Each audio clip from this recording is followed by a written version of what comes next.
Vamos estar em pé, em reverência à leitura de um texto sagrado que está no livro do profeta Daniel. Eu quero ler dois versículos com os irmãos. O primeiro está no capítulo 1. Daniel, capítulo 1, e o versículo de número 17. E na sequência, o capítulo de número 10 e o versículo 12. Daniel, capítulo 1, versículo 17, está escrito assim: Ora, a estes 4 jovens, Deus deu o conhecimento e a inteligência em toda cultura e sabedoria, mas a Daniel deu inteligência de todas as visões e sonhos. Capítulo 10, versículo de número 12.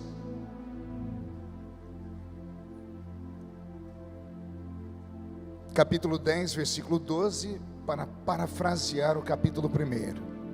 Está escrito assim: E então me disse: Não temas, Daniel, porque desde o primeiro dia em que aplicastes o coração a compreender e a humilhar-te perante o teu Deus, foram ouvidas as tuas palavras, e por causa das tuas palavras é que eu vim. Feche a Bíblia, coloque no banco, na cadeira.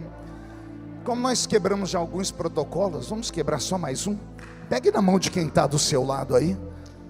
Isso, e aperte a mão dessa criatura com carinho até ela falar aleluia. Pentecostal que não faz barulho, está com defeito de fabricação. Vamos orar? Pai, nós te exaltamos, nós te glorificamos, e nós entendemos que dentro de alguns minutos, e esta linda igreja ficará pequena para o tamanho da glória que o Senhor vai mandar do alto dos céus. Os que vieram tristes começarão a saltar de alegria. Os que vieram se arrastando não voltam para casa se arrastando.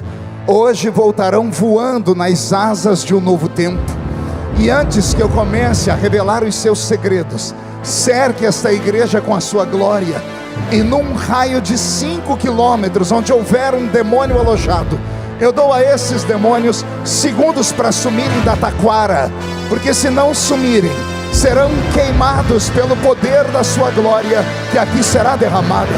Rasgue os céus sobre nós, manda anjos de fogo descerem aqui, que estes anjos desçam, trazendo brasas de fogo nas mãos, comecem a esparramar estas brasas entre nós, e onde houver um crente cheio do Espírito Santo, pega ele nesta noite, Jesus, e mostra o caminho da verdadeira e poderosa adoração. Fala conosco, fica conosco, é o que eu te peço agora. E toda a igreja diz: os que podem, tomem seu assento aplaudindo a Jesus, porque Ele é bom, porque Ele é maravilhoso.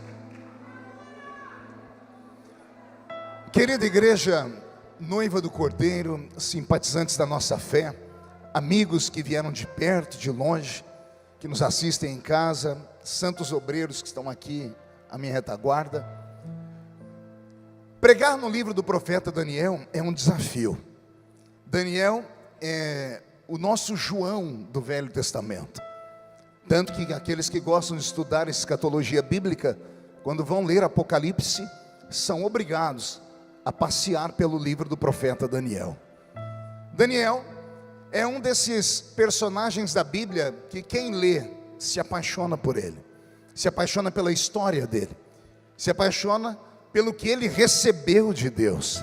E detalhe, ele não recebeu num tempo de bênção, não recebeu num tempo de alegria. Daniel recebe algo de Deus no momento de muita provação. Israel vivia um momento de juízo. Diga comigo, juízo. Vivia um momento de juízo divino. O próprio Deus, o Deus de Abraão, depois de passar por centenas e centenas de anos, tentando trazer o coração de Israel para perto dele, tentando fazer com que eles o amassem de verdade, não conseguiu. Deus sempre tinha que dividir o amor de Israel com os postes ídolos, que aqueles judeus que saíram da Mesopotâmia antiga arrastaram para dentro de Canaã. Quem conhece a história sabe do que eu estou dizendo.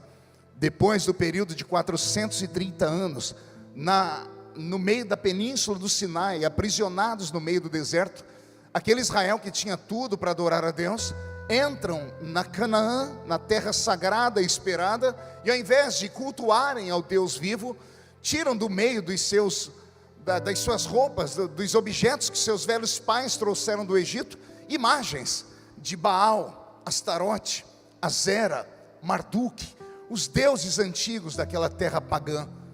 E eu imagino Deus olhando do céu e não conseguindo compreender muito bem o que estava acontecendo. Porque uma coisa é você ficar no meio do deserto e ser abandonado. Outra coisa é no meio do deserto você viver como se estivesse em um oásis. Uma irmã entendeu, deu glória a Deus, eu vou tentar falar de novo. Uma coisa é você viver no deserto abandonado. Outra coisa é estar num deserto parecendo que está em um oásis. Porque o deserto para os judeus não era deserto, era um passeio. O deserto era deserto para os beduínos. Para os beduínos, durante a tarde, o sol chegava a 54 graus na sombra. Para os judeus, no meio do mesmo pico de horário, eles é como se estivessem dentro de um carro com o ar-condicionado ligado. Porque o Senhor havia colocado uma nuvem sobre eles, para que o sol não queimasse a pele deles. Para os beduínos, na calada da madrugada, o mesmo ambiente que chegava a 54 graus na sombra à tarde, fazia menos 3, 4, 5 graus. Então era para os ossos baterem, os queixos ficarem trincados. Mas para Israel, era como se estivessem durante o dia. Porque à noite, aquela nuvem que fazia sombra durante o dia, acendia um calor durante a noite.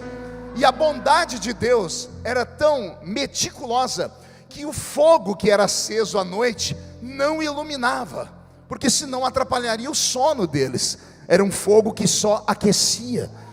No deserto, onde não tem água potável, 3 milhões de pessoas, não eram 30 mil pessoas, nem 300 mil pessoas, quase 3 milhões de pessoas que ficaram 40 anos no meio daquele deserto, sem ter encanamento de água potável, nunca passaram sede.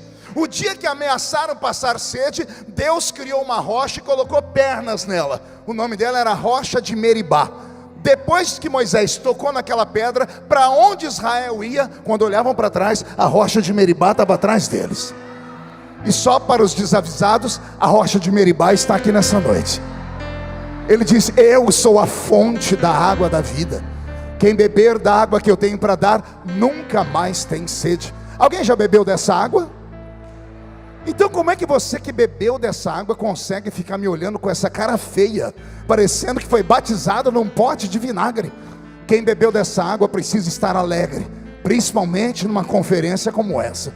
Posso ouvir mais um grito de glória a Deus?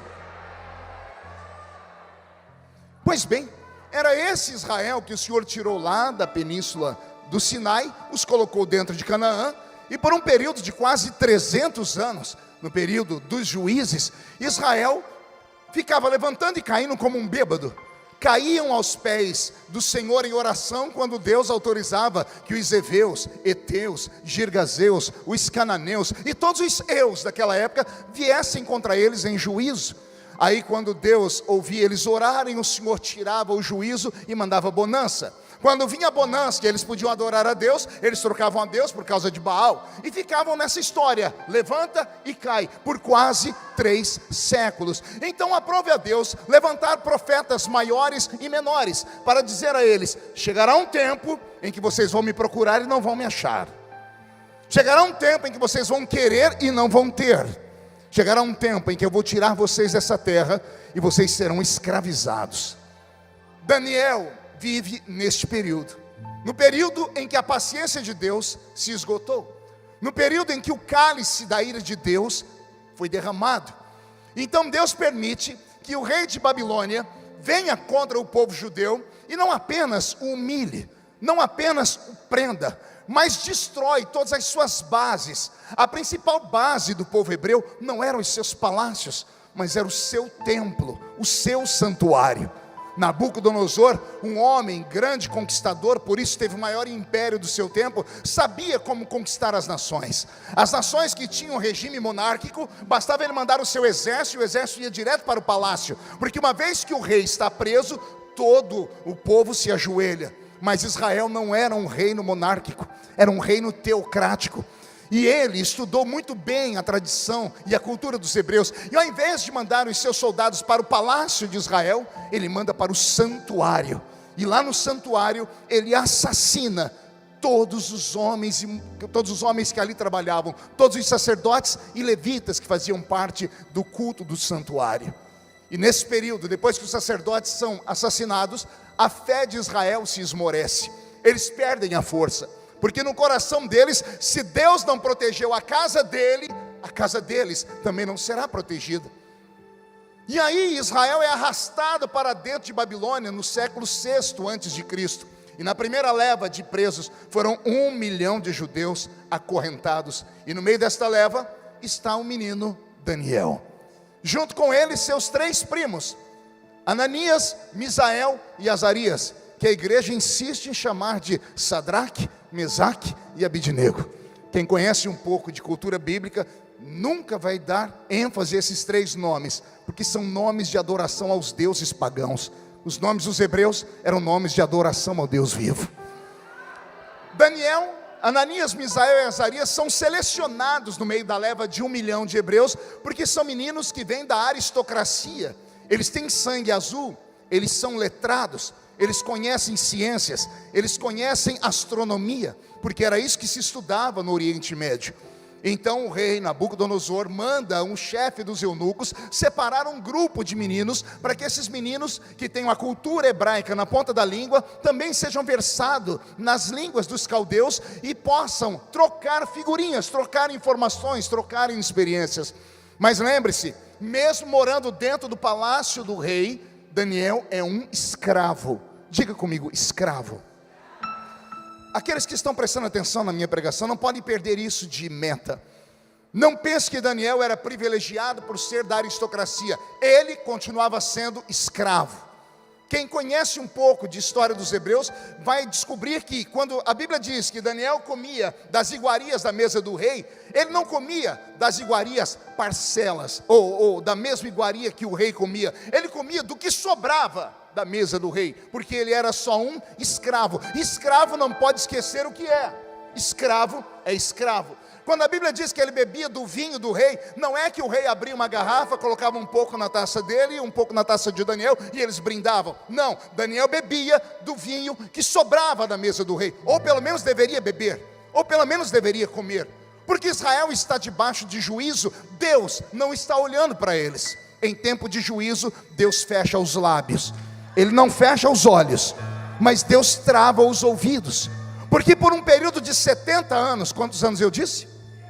Por um período de 70 anos, anos predestinados, anos profetizados, Israel deveria sofrer sobre a chibata do rei ou do imperador de Babilônia. Israel deveria ser humilhado. Deus só conseguiria curar Israel da idolatria se eles sentissem falta dele. E 70 anos eram quase 2 gerações. Era a maneira de Deus dizer: quem entrou raramente vai sair. Tanto que daqueles que foram levados para a Babilônia, apenas 3 ou 4 sobreviveram. Entre eles o profeta Ageu, que quando foi levado menino para o cativeiro, ele consegue retornar e ver o templo sendo reconstruído, ou as pessoas abandonando a construção do templo, e ele vai dar uma prédica muito linda, uma outra pregação que quem sabe uma outra vez eu venho aqui falar sobre isso. Mas a maioria dos que foram levados para dentro de Babilônia morreram ali, porque Deus queria purificar aquela geração. E Deus queria que a geração aprisionada ensinasse a geração que nasceria ali, que eles nunca poderiam trocar Deus por um quimba de cigarro fumado. Não deveriam trocar Deus por uma pedra. Não deveriam trocar Deus por qualquer coisa que seja. Porque os ídolos daquelas terras pagãs tinham olhos, mas não viam. Tinham ouvidos e não ouviam. Tinham boca e não falavam. O Deus de Israel vê, fala, ouve e faz. Ele faz, Ele é grande. É nesse período que está Daniel. E aqui começa a minha mente a viajar. Porque Daniel é um escravo, ele é o quê? E ele começa a discutir com o chefe dos escravos: não quero comer essa comida do rei. E aí imagina os outros escravos ouvindo, dizendo assim: você está ouvindo o que você está falando? Eu estou dizendo que eu não vou comer essa comida. Você não vai comer por qual motivo? Porque esta comida é consagrada a ídolos. E o meu Deus não permite que eu coloque isso na minha boca. E alguém deve ter dito a ele: que Deus? O Deus que deixou seu pai e a sua mãe ser assassinado? O Deus que deixou Jerusalém ser queimada? Você sabe por que a Bíblia fala que Jerusalém foi queimada? Porque nos tempos de glória do rei Salomão, algumas ruas de Jerusalém eram pavimentadas com ouro, bronze e prata. As 12 portas da muralha, elas tinham engates de ouro, prata e bronze. Todos os imperadores que vinham em Jerusalém, eles queimavam para que a prata, o ouro e o bronze fosse derretido e colocado sobre carrinhos, e os burros levassem embora. Por isso Jerusalém foi queimada, não só uma vez, mas 27 vezes ao longo da história. E eu imagino alguém dizendo: calma aí, Daniel, você está querendo respeitar um Deus que deixou a própria casa dele ser queimada? Um Deus que deixou a sua mãe e o seu pai serem assassinados? Um Deus que deixou ser destruída a nossa religião, a religião judaica? Um Deus que deixou ser destruída a cidade de Davi? É isso que você está dizendo? Você continua sendo fiel a um Deus que nos abandonou, que virou as costas para nós?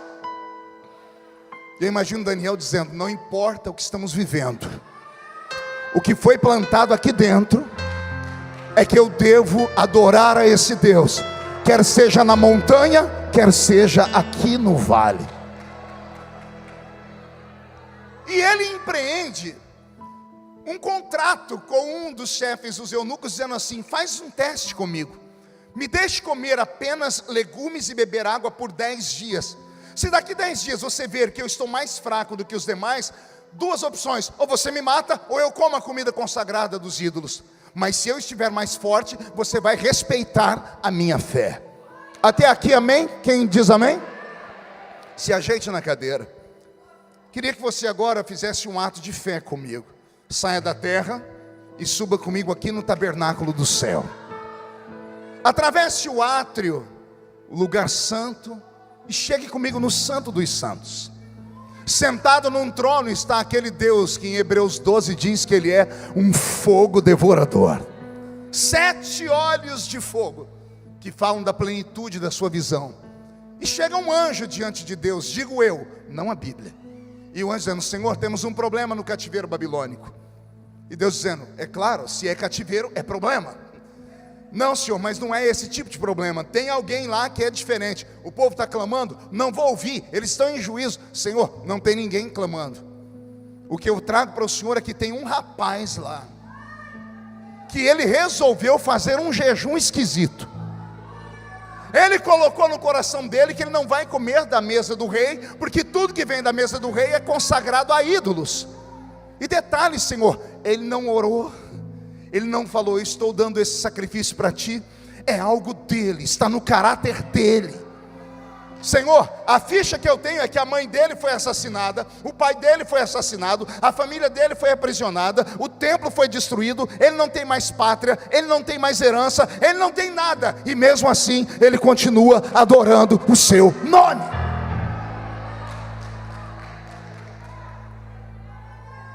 No livro de Jó, a Bíblia diz que Jó provocou Deus. Quando eu vejo Daniel fazendo isso aqui, eu vejo um garoto, não sei se ele fez de cabeça pensada, pastor Silas, ou se foi algo inato.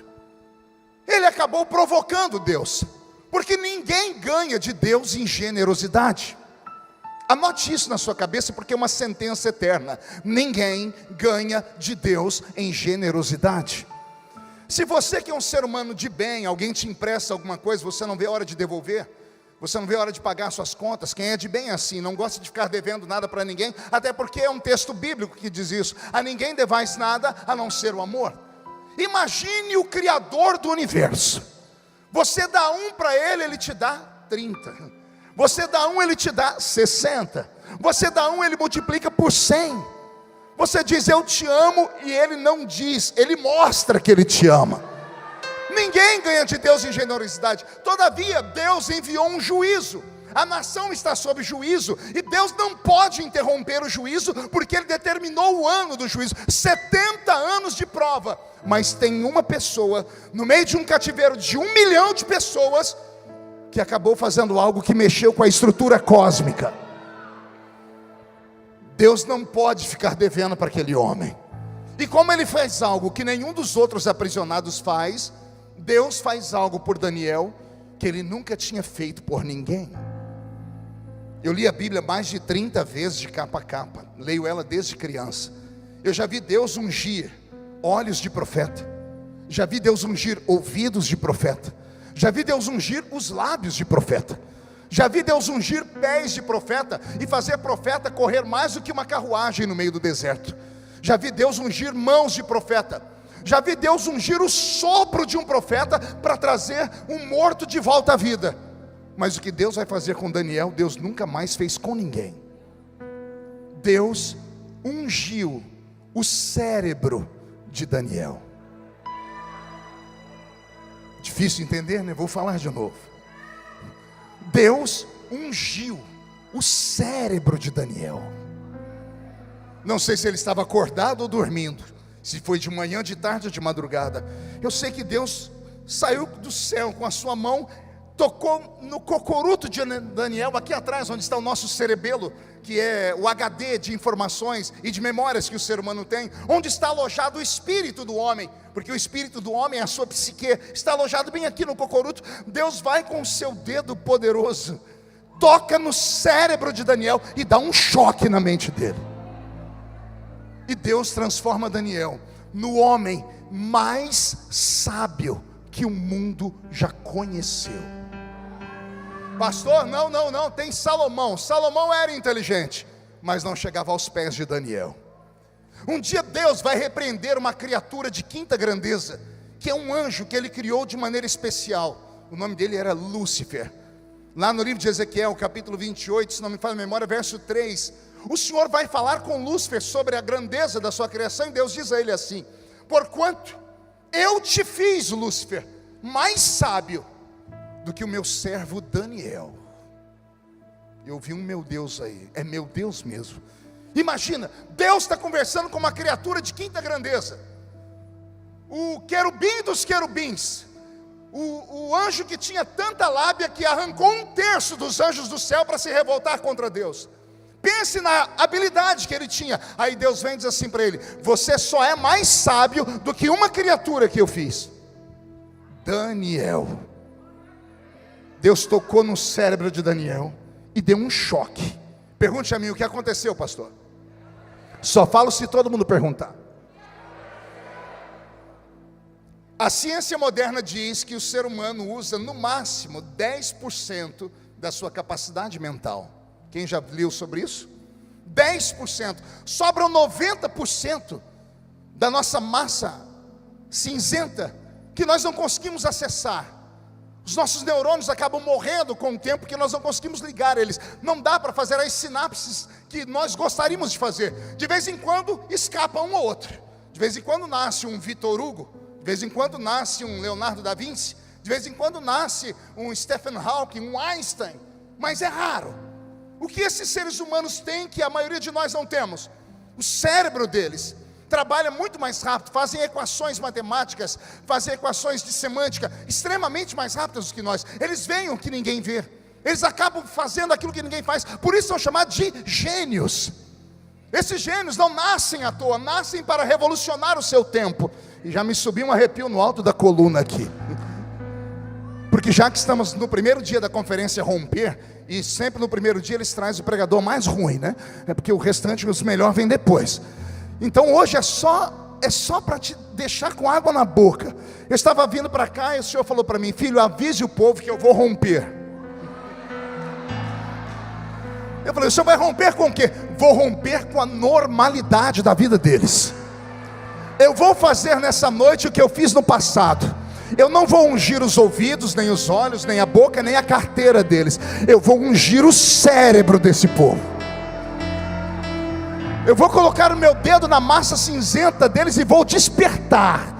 E quando o cérebro deles começar a funcionar além da normalidade, ninguém mais vai segurar esse homem, ninguém vai mais segurar essa mulher. Eu quero saber se alguém acredita nessas loucuras de profeta. Então não dá um grito não, por favor, dá um berro de glória a Deus aqui nesse...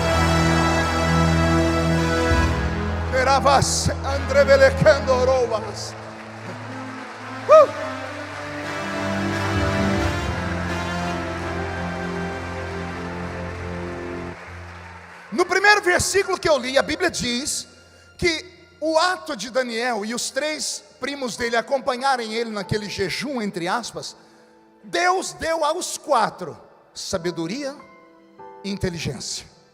Deus deu a eles conhecimento. Aí a Bíblia destaca Daniel, porque a ideia foi dele. Aí a Bíblia diz: mas para Daniel, Deus deu a ele entendimento nas visões e nos sonhos. Deus deu a ele entendimento naquilo que até Freud tem dificuldade para explicar, que é um mundo paralelo ao mundo normal. Porque quando nós sonhamos, nós nos desligamos do planeta Terra e trazemos à baila todos os nossos pensamentos, quer sejam bons, ruins, frustrações.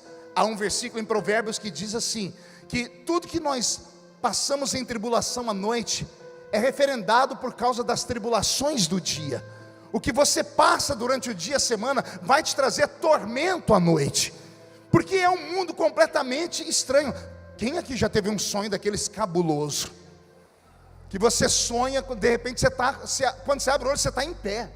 Você sente o gosto da comida na boca, você sente o cheiro do perfume, você sente o toque da pessoa. É uma coisa anormal. Aí a Bíblia diz assim, que Deus deu a Daniel, além de conhecimento, além de sabedoria, além de inteligência, Deus deu para ele habilidade com coisas metafísicas. Essa palavra às vezes choca, eu vou te chocar mais ainda. Deus transformou Daniel em um homem sensitivo. Pode ver que está diminuindo mais ainda os glórias a Deus, e eu já esperava isso, porque nós crentes assembleianos nos esquecemos da nossa raiz. A nossa raiz não é a cultura humana, a nossa raiz são revelações, são sonhos, são poder, autoridade e unção. Quando a igreja de Corinto, uma igreja habilidosa, criada por gregos que tinham habilidade com filosofia e todas as ciências do mundo antigo, foram dizer para Paulo: quando você veio aqui e fundou esta igreja, nós só cremos em você por causa das palavras que você falava, você era muito sábio. Paulo os repreendeu dizendo: quando eu fui ter convosco, nada do que eu vos falei foi em sublimidade de palavras de sabedoria humana. Eu fui ter convosco e convenci vocês por causa da unção, por causa da graça, por causa da glória, da revelação e do poder de Deus que há em Jesus Cristo. Quando eu vejo Daniel receber estas habilidades extrasensoriais, agora não teve glória a Deus nenhum. Você viu que começou a diminuir? Porque essas palavras chocam e ferem os nossos ouvidos modernos. Porque todas as vezes que vocês ouvem essas 3 palavras que eu falei aqui, sobre coisas metafísicas, extrasensoriais, ou alguém sensitivo, você já lembra do Centro Espírita na Mesa Branca, lá do Allan Kardec. Ou você lembra do último filme ou da última série que você assistiu na Netflix sobre coisas paranormais. Ou você se lembra de coisas que você ouviu falar lá da Umbanda. Você só se lembra de Zé Pilintra, Zé Pilantra, Exu Caveira, Tranca-Rua, Preto Velho e esse povo todo. E você se esquece que a origem está em nós. Vou falar de novo. Nós somos o poder original. O diabo só faz imitação barata. Vou falar de novo. Quando você vê alguma coisa acontecer em um terreiro de feitiçaria, tudo que acontece lá é mera imitação do que um dia nós já fomos aqui. Ah, pastor, mas lá descem espíritos, e aqui não desce não. Tem um espírito que além de descer, ele veio morar dentro de nós. E ele é diferente dos espíritos que descem lá naquele terreiro. Os espíritos que descem naquele terreiro só descem sobre cavalo, e cavalo só sabe dar coice. O espírito que desce aqui, desce sobre ovelhas, ovelhas do pasto do sumo pastor. Roberto, mude a música para mim, filha. Deus deu ao homem natural 5 presentes. Nós chamamos esses presentes de habilidades ou de sentidos. São eles: visão, audição, olfato, paladar e tato. Vamos lá? Vamos repetir? Deus deu ao homem 5 habilidades ou 5 sentidos. São eles: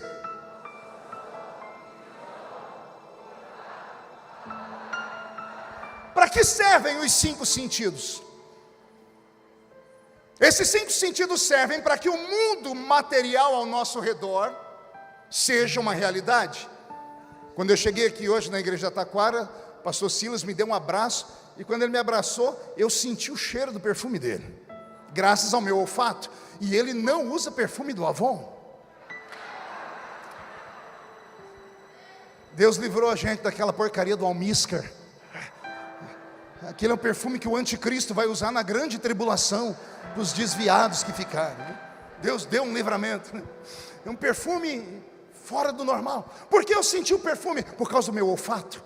Eu só enxerguei a roupa bela que a pastora Raquel está usando por causa da minha visão.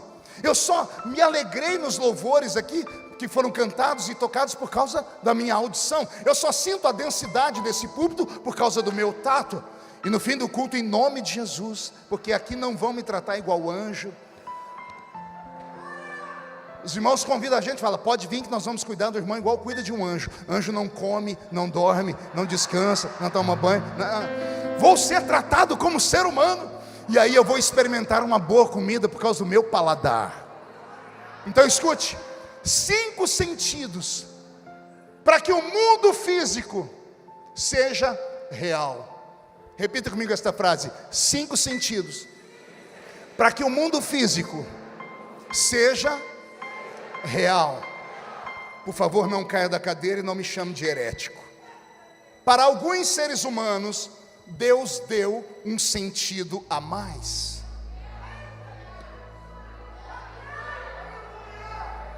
Que eu chamo de 6º sentido. Agora apertou. Teve uma irmã ali atrás, fez o sinal da cruz. Ela lembrou do filme do garotinho lá do Bruce Willis. I see people dead all the time. Eu vejo gente morta todo dia. Não, não tem nada a ver com isso. O homem natural tem 5 sentidos. Mas existem homens e mulheres nessa terra que não são naturais. Os naturais são feitos de gente normal, e os normais estão em casa agora, e pelo horário já vão começar a assistir o Corujão. Os anormais vieram tudo para cá. E coruja ninguém vai ver aqui, mas correm o risco de ver uma pombinha voando sobre esse lugar e trazendo um barulho chamado Pentecostes. Tem algum pentecostal aqui? Ao homem espiritual, Deus deu um sentido a mais. E para que serve esse sentido a mais? Ele tem a mesma função dos outros 5, só que os outros 5 lidam com a matéria. O 6º sentido lida com aquilo que é invisível. 5 sentidos naturais e você percebe o mundo físico. O 6º sentido faz você perceber o mundo invisível. E eu vou te provar que eu não estou falando loucura. Eu estou pregando para a Assembleia de Deus. Quem aqui já foi fazer visita para alguém com a Bíblia debaixo do braço? Vou orar por uma pessoa. Quem já foi? Quem, quando chegou na casa da pessoa, tocou a campainha, bateu palma? Quando abriram a porta, você colocou o pé dentro da casa, subiu um arrepio que foi até aqui na cabeça. Por que você se arrepiou? Era ar-condicionado lá dentro? Não, você ficou gripado. Não, é porque antes de entrar naquele lugar você orou. Ao orar você ativou o seu espírito. Como você foi em nome do Senhor Jeová, Ele tocou no seu cérebro e expandiu o seu espírito. Você entrou ali, a carne foi só o veículo, mas quem estava entrando era aquilo que você é. Você não é carne, você tem carne, você é um espírito. Eu aprendi desde criança, lá na escolinha dominical, que o crente tinha um espírito. E não é verdade. Eu não tenho um espírito, eu tenho um corpo. Porque o verbo ter é passageiro. Eu tenho esse sapato, quando ele rasgar eu não tenho mais. Então eu não tenho um espírito, porque se eu tivesse ele hoje eu posso perdê-lo amanhã. Eu tenho um corpo. E daqui a pouco, se eu morrer, esse corpo é comido pela terra, pode ser cremado, jogado nas águas. O que eu sou é eterno. Eu sou um espírito que habito dentro de um corpo.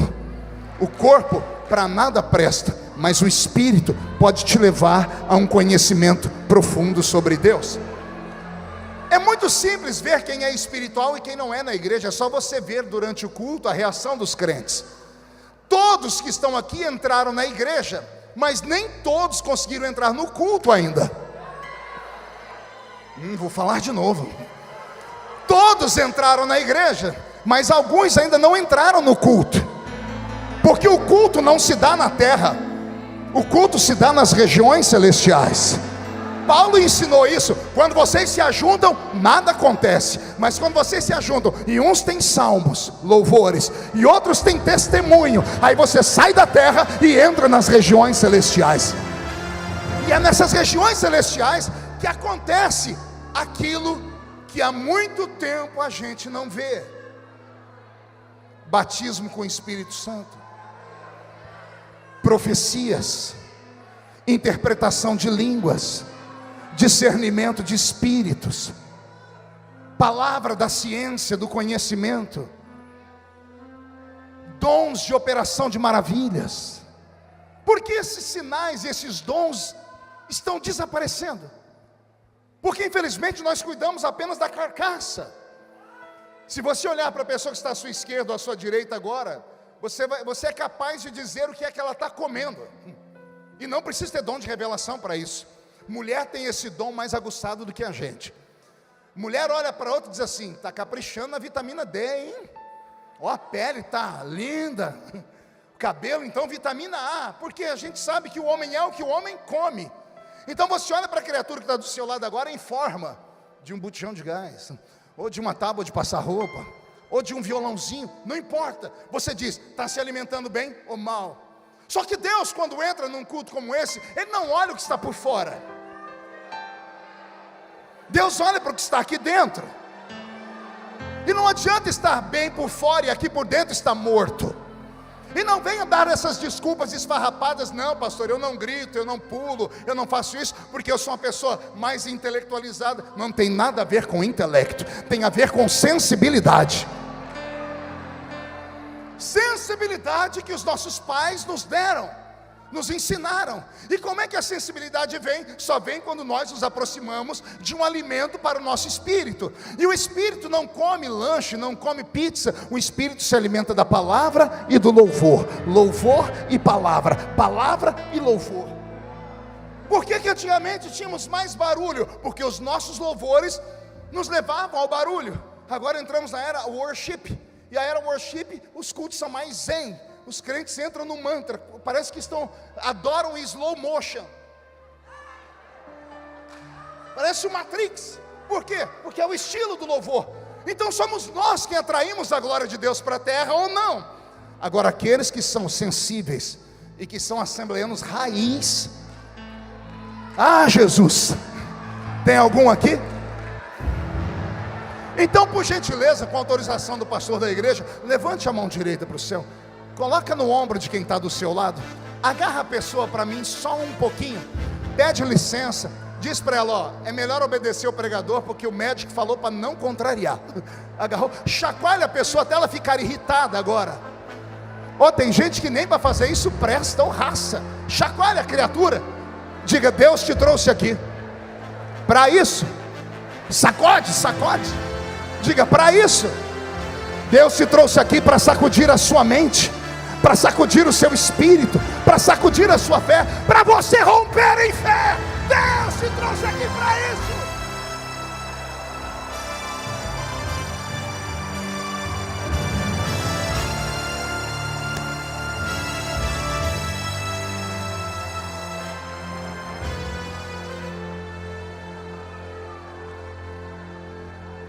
A Bíblia diz que aquele que é espiritual não é discernido por ninguém, mas ele discerne tudo.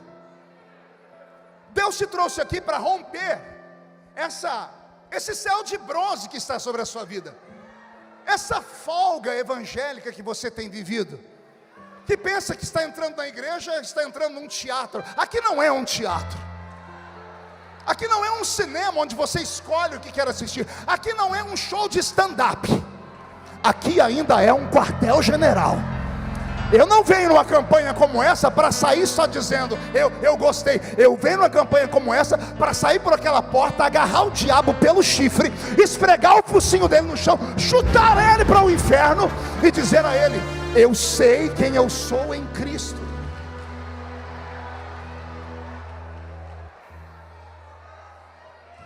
Imagine o que Deus pode fazer nessa noite aqui. Imagine se o que eu estou pregando criar vida em você, e você provocar Deus, e Deus vir e tocar a sua mente. O mundo, principalmente o mundo moderno, ele sofreu uma alavancada. A tecnologia, da noite para o dia, fez morrer muitas profissões e fez nascer profissões novas, tanto que a nossa geração tem dificuldade para lidar com isso. E esse mundo moderno só foi mudado por causa de ideias. Diga comigo, ideias. Ideias que geralmente não nasceram em grandes centros, em grandes universidades, nasceram em garagens de carro, como a invenção do Google, como a invenção do Waze. Eu descobri dia desse que o Waze foi criado por um judeu, na verdade 2 meninos judeus, brincando. Ideias. Uma ideia fez esses meninos ficarem bilionários da noite para o dia. É sobre isso que eu estou falando para o ano de 2022, para a sua vida. Porque se você for fazer um cálculo da sua história, você não precisa que Deus abra uma porta, você precisa que Deus mude a sua história. Quer ver? Quem aqui tem filhos? Quem tem mais de um? O bom assembleiano não cria família, cria tribo, né? Ninguém abaixa a mão, é um monte de filho. Quem quer que os seus filhos terminem os anos na melhor faculdade do Rio de Janeiro? Então tem 2 notícias para você. A primeira é: se o seu filho não for um gêniozinho, você está perdido, porque você vai ter que mandar ele para uma universidade privada. Você sabe quanto custa estudar um filho hoje? De 5 a 6 anos em uma faculdade? No mínimo R$300 mil. Quantos filhinhos você tem? Multiplica por 300 mil. Você é bom de cálculo? Põe num cantinho da cabeça aí. Quem aqui quer morar numa casa bonita? Num apartamento chique? Qual o valor da casa que você quer morar? Um ali levantou 5. Minha casa, minha vida. Sonha grande pelo menos. Quem quer morar numa casa grande? Qual o valor? Qual o valor? Isso. Você é bom de matemática? Soma aí a faculdade dos filhos mais o valor da casa. Qual o valor do carro que você quer ter? Teve um ali que fez assim: é Fusca, miserável. Não, é 2 milhões, é um Tesla. Entendi, Tesla, 2 milhões. Some o valor do carro, da casa e do estudo dos filhos. Qual é a sua dívida hoje? Para você se ver livre das dívidas, quanto você precisa? Não me fala, porque senão eu vou desviar. Soma tudo. Você é empresário, microempresário, quanto você precisa para dar um upgrade na sua empresa? Soma também. Somou tudo, dá um subtotal. Divide pelo salário que você ganha por mês. Você vai ter que trabalhar quanto tempo? Jesus vai voltar. Nós vamos para as bodas do Cordeiro. A gente vai voltar com Jesus lá em Jerusalém, ele sobre o Monte das Oliveiras. Ele vai instalar aqui na terra o reino milenar dele. E depois de 1000 anos você ainda vai estar pagando as contas. Então você não precisa de uma porta aberta, você precisa romper. E como é que eu vou romper, pastor? Só tem um jeito: é Deus tocar o seu cérebro, e Deus te dá uma ideia. Você não precisa de 2, não precisa de 3, uma única ideia, e a sua vida muda da noite para o dia. Vou repetir: se Deus visitar você na calada dessa madrugada e te der uma ideia, aqueles que até hoje te olharam de cima para baixo para te enxergar depois de amanhã, vão ter que comprar um par de binóculos, porque você vai estar voando acima das nuvens. Se alguém acredita nisso, rompe num barulho de glória.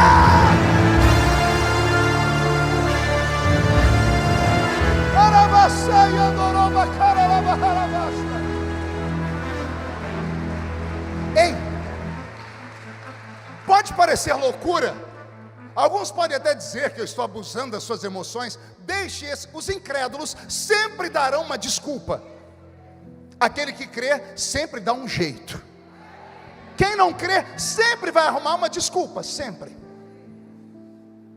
Existem pregadores como, por exemplo, Jonathan Edwards, pregador inglês, pai de uma grande reforma, um homem santo, conhecido por uma única mensagem: pecadores na mão de um Deus irado.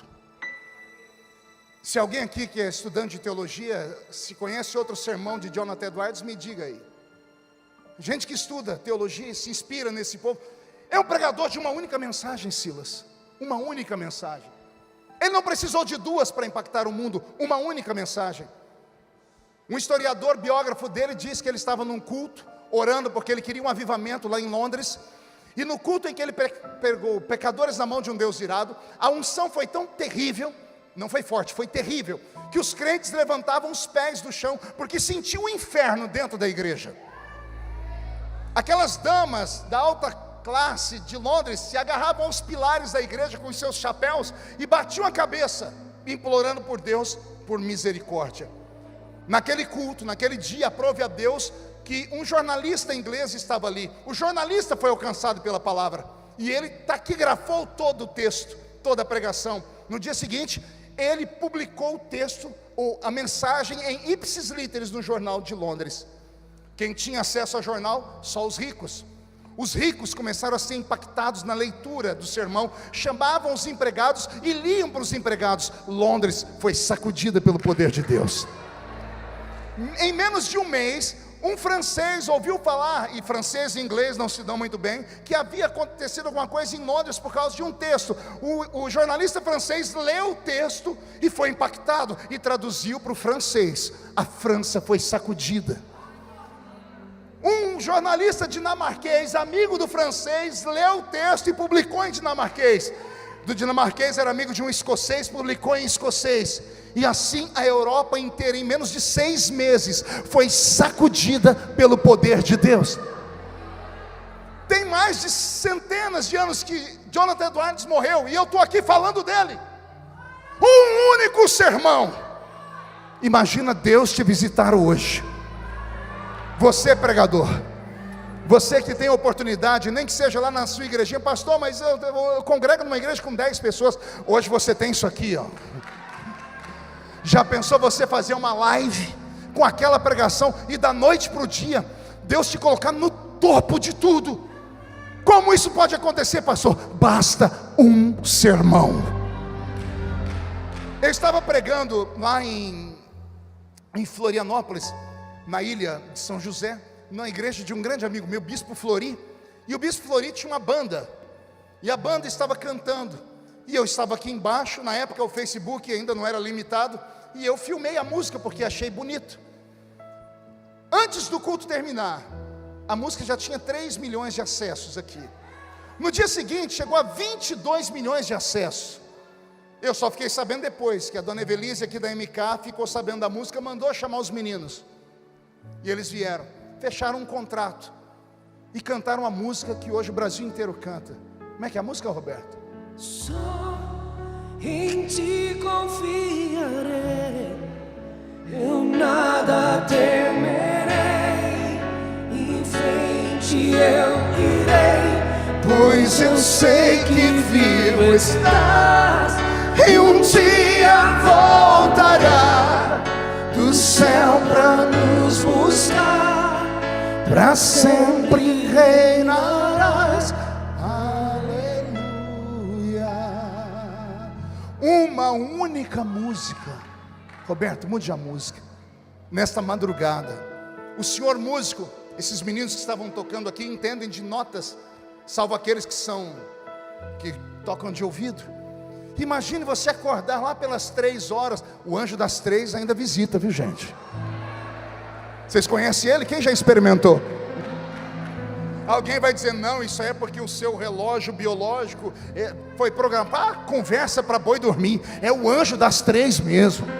Eu aprendi com a irmã Maria, que só tinha 2 dentes na boca, o zagueiro e o atacante. Ela era analfa de pai e beta de mãe. Meu filho, pode orar, que o anjo das 3 te acorda, e você vai orar. Imagine um anjo vir no seu ouvido, músico, e ele citar notas, e você acordar e marcar as notas, e tocar. Daqui a pouco, o Senhor pega lá do céu, uma música que é cantada lá pelos anjos, e faz você, como ser humano, gravá-la aqui na terra. Você que canta, receber a inspiração e a letra. Pastor, o que o senhor está falando? Eu estou pregando para espirituais. Estou pregando para homens e mulheres que quando esse culto terminar, vão sair por aquela porta e vão ver o que os olhos não viram, vão ouvir o que os ouvidos não ouviram, vão sentir aquilo que o coração ainda não sentiu. Um dia, Daniel acordou, não sei se sentado na cama, se ajoelhado.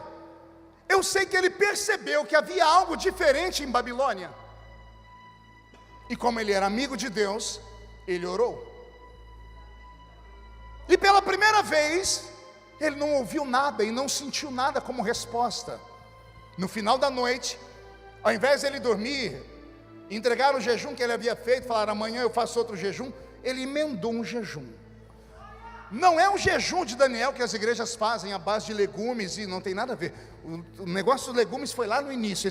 O jejum de 21 dias de Daniel é um jejum extraordinário. É jejum integral, é sem beber e sem comer. Ele orou o 3º dia e não sentiu a resposta. Ele orou uma semana e jejuou uma semana e não veio resposta. Ele jejuou 2 semanas. Ele jejuou 3 semanas. 21 dias. E ele não ficou em casa trancado, prostrado, com o rosto fechado. Ele foi trabalhar. Daniel estava na beira do rio Haidekel, um rio de Babilônia. Estava ali com alguns engenheiros. Estavam mapeando o rio para criar um aqueduto para tirar água do rio e levar para a cidade. Daniel era versado em muitas ciências. Ele está em jejum, os outros não estão. Ele serve ao único Deus verdadeiro, os outros servem a todos os deuses de Babilônia. Ele não se misturou com Babilônia. Babilônia não mudou Daniel. Daniel mudou Babilônia. Está Daniel. Geralmente, me corrija se eu estiver errado, as aparições da Bíblia com os anjos são sempre de madrugada. As revelações dos profetas são sempre à noite. Deus sempre acorda o profeta de madrugada, espera todo mundo dormir e vai lá desabafar com o profeta. Daniel estava trabalhando, devia ser 2, 3 horas da tarde, o sol estava rachando mamona, e o jejum dele provocou o céu. Ele ficou tão espiritual, mas tão espiritual, que o que estava nele atraiu um mundo invisível para um mundo visível. Eu creio em mundos paralelos. Já soltaram foguetes aí para cima e não acharam o céu onde Deus está. E se o céu é para cima, me diga quem é que está no Japão, quem é que vai encontrar o céu? Se nós soltando foguete para cá, o japonês soltando para lá. Então o céu não está em quilômetros humanos, o céu está em uma outra dimensão. Quem aqui já se olhou no espelho? Ó, só eu. Quem aqui um dia de noite, música de filme de terror, Beto? Quem aqui, em uma madrugada, chega até eu, estou com medo, se acordou, passou perto do espelho, quando olhou, subiu um calafrio. Já aconteceu com alguém? Aleluia não, irmão, é misericórdia. Eu estava pregando há pouco tempo atrás, lá no Pará, e numa população ribeirinha, à beira do rio. Os irmãos sentam na hora de comer, não tem televisão, não tem internet, só conta história. E aquelas histórias de curupira, boitatá, o homem de borracha, umas coisas, e a gente só escutando. Aí me colocaram num quarto, E eu deitado aqui, na minha frente tinha um espelho. Eu deitado, cabeça coberta, eu abri o olho, lá estava um homem do outro lado me olhando. Eu não sosseguei enquanto eu não levantei e virei o espelho para a parede. Não tenho vergonha de contar. E pior, que não foi só eu não. Tem uma outra criatura aqui, que estava no quarto do lado. De manhã ele falou: pastor, eu virei o espelho para a parede. Eu falei: você está perdoado, porque eu também virei. Espelho é uma coisa tão interessante, que criança pequenininha chega na frente do espelho e lasca um beijo. Vai me dizer que você nunca tentou beijar o espelho? Quem tem coragem de dizer? Só que não, que aqui é tudo importante, mas não é da roça. Porque espelho é algo extraordinário, tanto que um escritor europeu criou uma fábula chamada Alice no País das Maravilhas. Alice no mundo dos espelhos. A menina olha o espelho e ela vê um mundo lá dentro. Só que diferente de nós, ela conseguiu atravessar o espelho. E ela foi para uma outra dimensão. Há um mundo paralelo ao nosso. É como se fosse um espelho. Só que nós não conseguimos atravessar ele. Por quê? Porque é um mundo invisível. É um mundo metafísico. É um mundo etéreo. Porque ele é translúcido. É um mundo eterno. E a carne humana é proibida de ir para lá. Mas quando o crente começa a jejuar demais, se não houver acompanhamento, ele fica inclusive louco. Porque aí os psicólogos vão dizer que começa a faltar algumas substâncias no corpo e a pessoa começa a ter visões. E ela começa a ver aquelas loucuras, e aí vão chamar a gente de esquizofrênicos. E o pentecostal é esquizofrênico.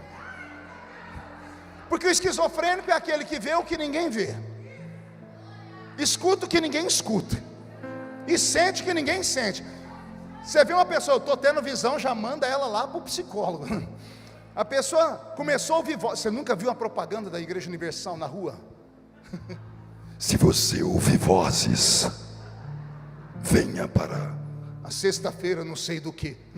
As pessoas correm, porque ouve voz. A pessoa que ouve vozes, ou para nós, é louca. Se você lembra, não, ela é louca, é esquizofrênica. Aí Paulo escreve a carta aos Coríntios, tinha que ser para os Coríntios, né?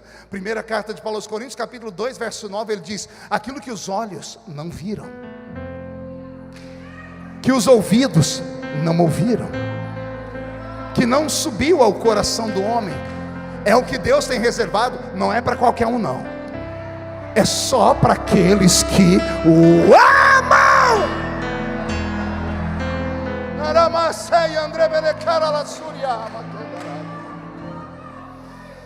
21 dias de jejum.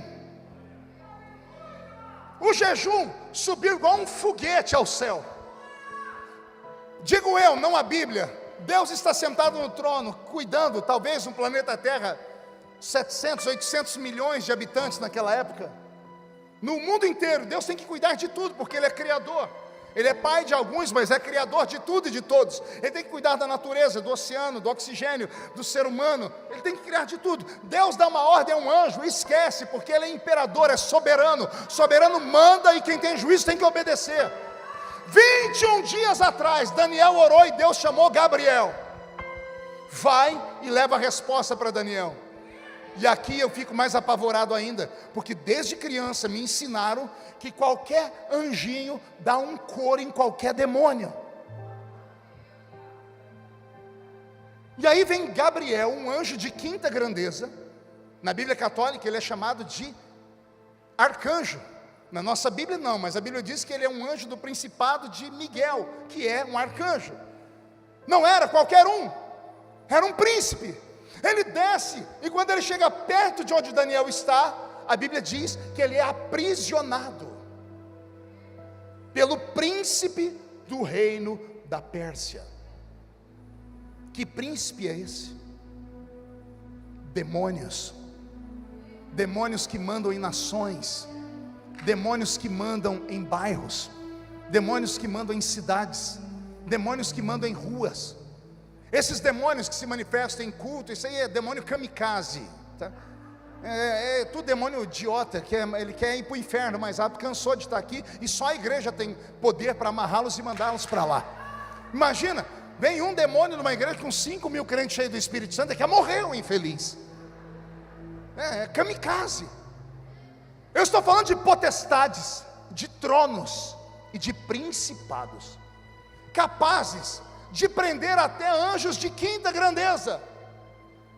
21 dias depois, Deus olhou para a terra e o cheiro do jejum de Daniel invadiu o santo dos santos. Deus sentiu o perfume do jejum e estendeu o ouvido, e lá está Daniel trabalhando, escrevendo, e por dentro dizendo: o que está acontecendo em Babilônia, o que está acontecendo aqui. E Deus diz: mas eu já não mandei a resposta para Daniel? E eu imagino Deus no céu gritando: Gabriel! E um anjo dizendo: Senhor, já tem 21 dias que Gabriel saiu daqui, ninguém mais viu ele, porque anjo não é onipotente e nem onipresente. Deus olha para a terra e os olhos de Deus encontram Gabriel preso no céu do Irã, onde era a antiga Pérsia. Gabriel está próximo de Daniel, e Daniel não sente, não ouve e não conhece a resposta, porque Gabriel está preso. Deus se revolta no trono, e Deus dá um grito de rompimento: Miguel!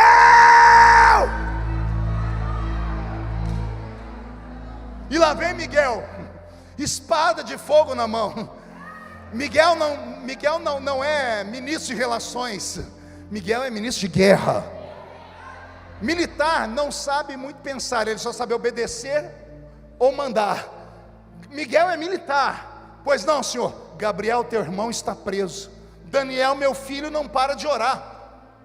Gabriel é anjo de comunicação, ele não guerreia, mas você é anjo de guerra. Desce, solta Gabriel, porque hoje Daniel vai dormir com a resposta na sua mente. Eu não sei explicar como foi essa guerra cósmica, mas eu posso imaginar que tem demônio perdido até hoje aí pelo cyberespaço. Miguel chegou e cortou as amarras, e Gabriel desceu instantaneamente. Daniel está aqui, fazendo desenhos, vendo como vai ficar o aqueduto. Os engenheiros estão aqui. Quando Gabriel desceu, abriu-se uma película, o espelho do lado de cá. Daniel não entrou aqui, Gabriel atravessou. O jejum de Daniel trouxe o céu para a terra. Vou mexer com você.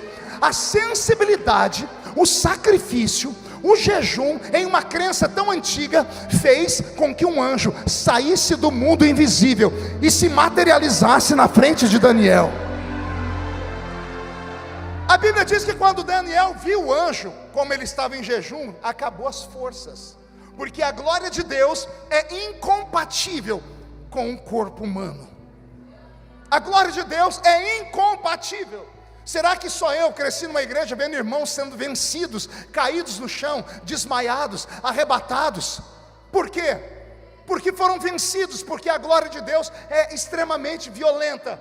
É como se fosse uma química quântica elevada à 13ª potência. É pior do que o urânio enriquecido. A glória de Deus é algo anormal. O sumo sacerdote só entrava atrás do véu do templo 5 vezes na vida, uma vez por ano. Até os 50 anos ele era jubilado, porque bastava 5 vezes na vida, na frente de Deus, para o corpo dele todo se perder.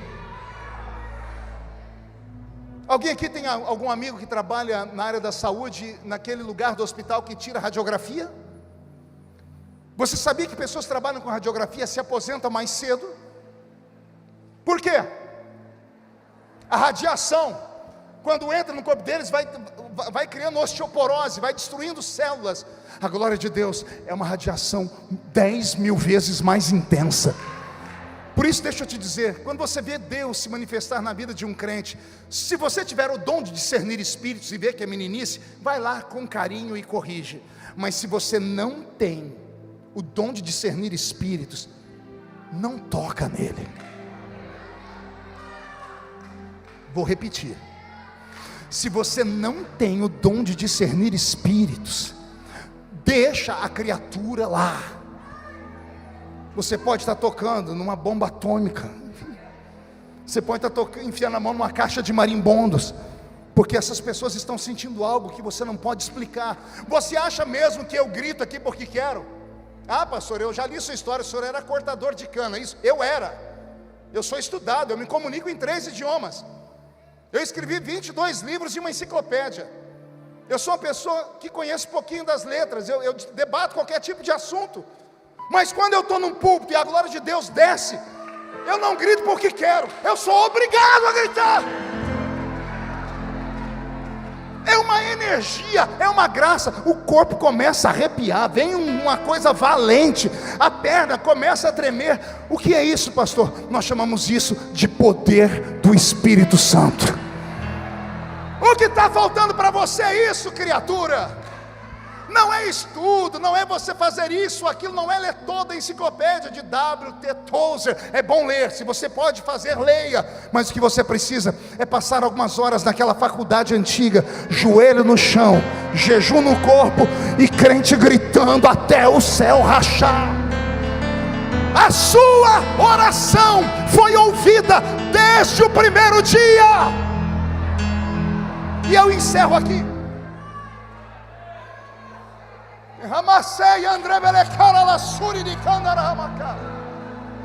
A sua oração foi ouvida desde o primeiro dia. Quando Daniel caiu no chão, os homens que estavam com ele não viram nada, não ouviram nada, mas ao invés de agacharem e colocarem Daniel de pé, eles saíram correndo. Como é que você corre de algo que você não está vendo nem ouvindo?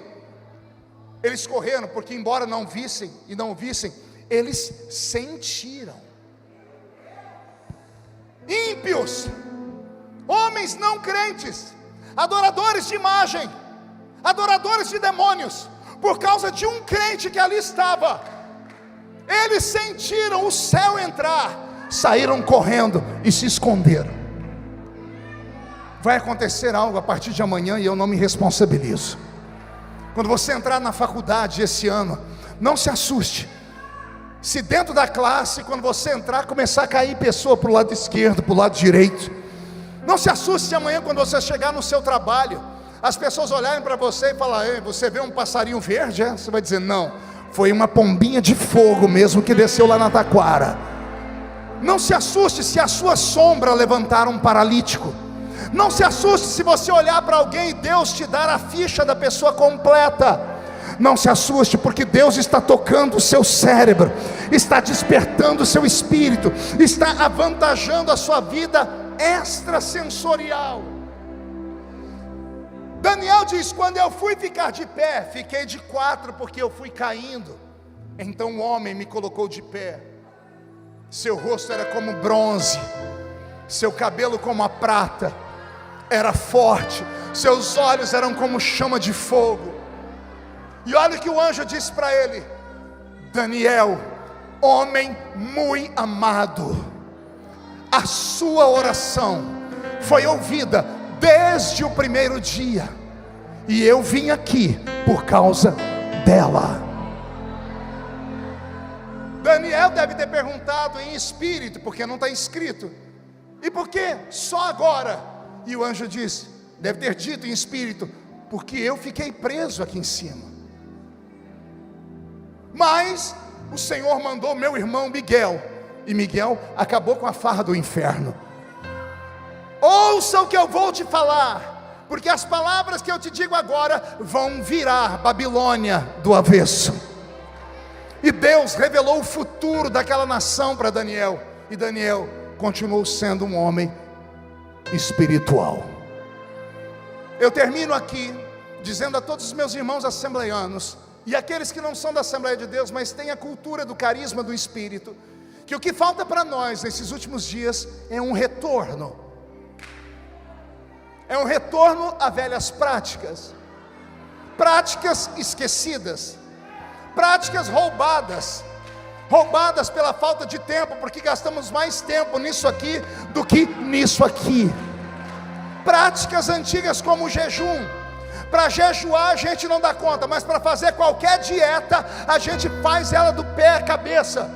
conhece a dieta de tudo. Pode perguntar para a irmã do seu lado, o irmão, ele conhece pelo menos umas 10 dietas.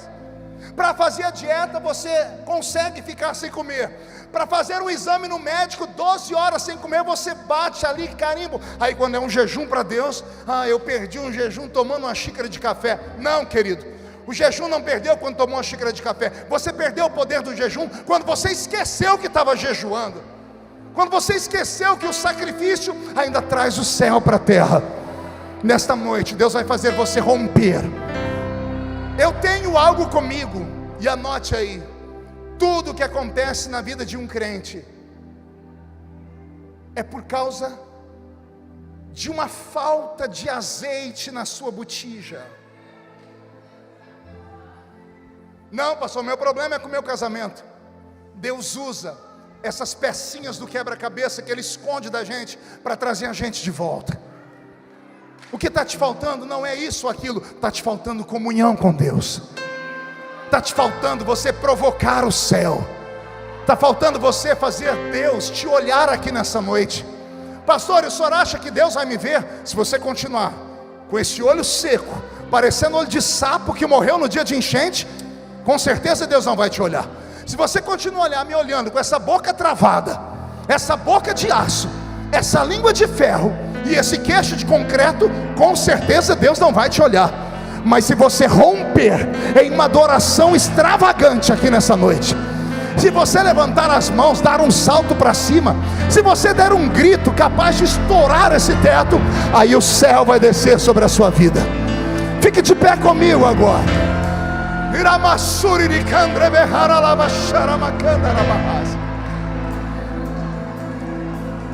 Feche os olhos.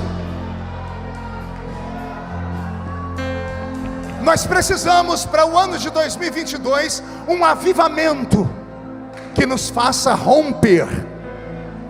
Tem um homem na Bíblia, pastor Silas, que eu sou fã dele, Moisés.